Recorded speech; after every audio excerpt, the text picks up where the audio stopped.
জর্দা নদীতে যুবকের মৃতদেহ উদ্ধার ঘটনায় চাঞ্চল্য। রবিবার দুপুর 12টা নাগাদ ঘটনাটি ঘটেছে ময়নাগুড়ি ব্লকের মাধবডাঙ্গা 2 নম্বর গ্রাম পঞ্চায়েতের পশ্চিম হারমতি জর্দা নদীর পাড়ে। স্থানীয় এক ব্যক্তির নজরে পড়ে বিষয়টি। খবর ছড়িয়ে পড়তেই ঘটনাস্থলে ভিড় জমে যায়। এরপর স্থানীয়রা খবর দেয় ভোটপাট্টি পুলিশ ফাঁড়িতে। পরিবার সূত্রে জানা যায়, মৃত যুবকের নাম অসীম রায়, বয়স আনুমানিক 24। পশ্চিম হারমতি এলাকায় তার বাড়ি। গতকাল থেকে সে নিখোঁজ ছিল। আজ তার দেহ জর্দা নদীতে ভাসতে দেখেন স্থানীয়রা।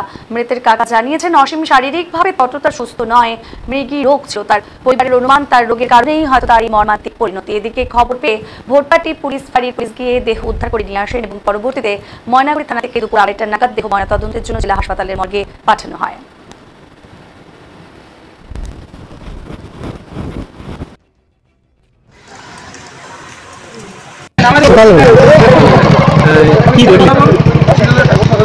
কালকে তো কোথায় মানে সঠিক বলতে পারবো না, নদীতে পড়ছে না কোথায়।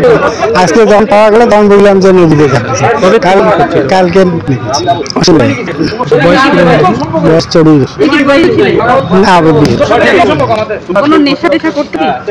না, অন্য কোনো শুধু বিড়ি কাজে এখানে খেতে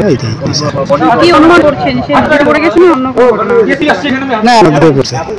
মৃগী রোগ ছিল তো ওই সময় হচ্ছে রোগটা হয়েছে, হয়েছে ওই সময় তো পড়ে গেছে।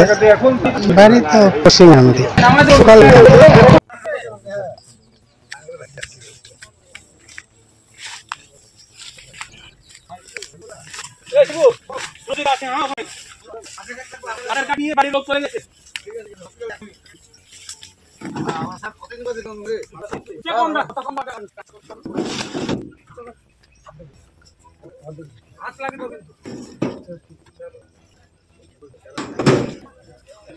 রাস্তা